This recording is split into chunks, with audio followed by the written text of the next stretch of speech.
مۆندیالی ساڵی 2024 لە هەرێمی کوردستان بەڕێوە دەچێت.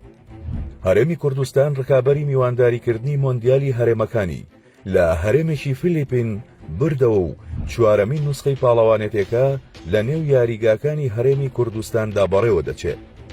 مۆندیالی هەرێمەکان لەلایەن کۆنیفاوە بەڕێوە دەچێت کە ڕێکخراوێکی جیهانیە و بۆ ئەو هەرێم و نەتەوانی خاوەنی دەوڵەت نین.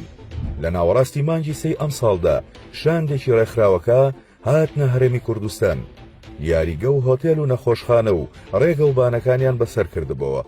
ئەمڕۆ لە کۆنگرێکی ڕۆژنامەنووسیدا تارق عەبدوڕەحمان سەرۆکی یەکێتی تۆپی پێی کوردستان وەکو جەژنانەیەک هەواڵی میوانداریکردنی پاڵەوانێتێکی ڕاگەیاند و ئاماژەی بەوەدا کە شانتی کۆنفیا سەرسام بوون بەو ئەمنیەت و ئاسایشەی لە هەرێمی کوردستاندا هەیە.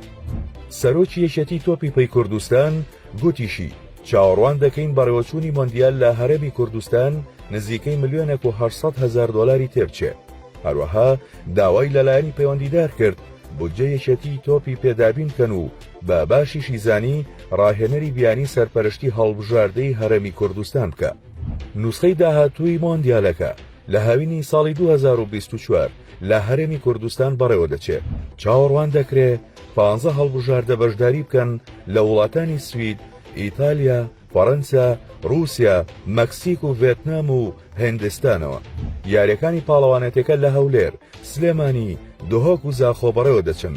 پێشتریش لە کاتی سەردانی شانتی کۆنفیا سەرۆکی ڕێکخراوەکە بە زوومی گوتبوو یاریگەکانی کوردستان ئامادەن و حەز دەکەم ئەم پاڵەوانێتیە لە هەرێمی کوردستان بەڕێوە بچێت. کۆنیفا کە سەرپەرشتی ئەم پاڵەوانێتیە دەکا لە ساڵی 2013 دامەزراوە. ساڵێک دواتر یەکەم نوسخەی مۆندیالی هەرێمەکانی ڕێخست کە لە هەرێمی سامبی لە سوید بە بەشداری 12 هەڵبژاردە بەڕێوە چوو. ئەم پاڵەوانێتیە 2 ساڵ جارێک و هەر جاری لە هەرێمێک بەڕێوە دەچێت. نوسخەی ساڵی 2016 لە هەرێمی ئەبخازیا لە رووسیا بە بەشداری 12 هەڵبژاردە بەڕێوە چوو. ساڵی 2018 لە ئینگلتەرا لە هەرێمی باراوە بە بەشداری 16 هەڵبژاردە بەڕێوە چوو. بڕیار بوو ساڵی 2020ش پاڵەوانێتێکە لە ماکدۆنیای باکوور بەڕێوە بچێت، بەڵام بەهۆی ڤایرۆسی کۆڕۆناوە ئەنجام نەدرا. ساڵی 2022ش بە هەمان شێوە ئەنجام نەدرا.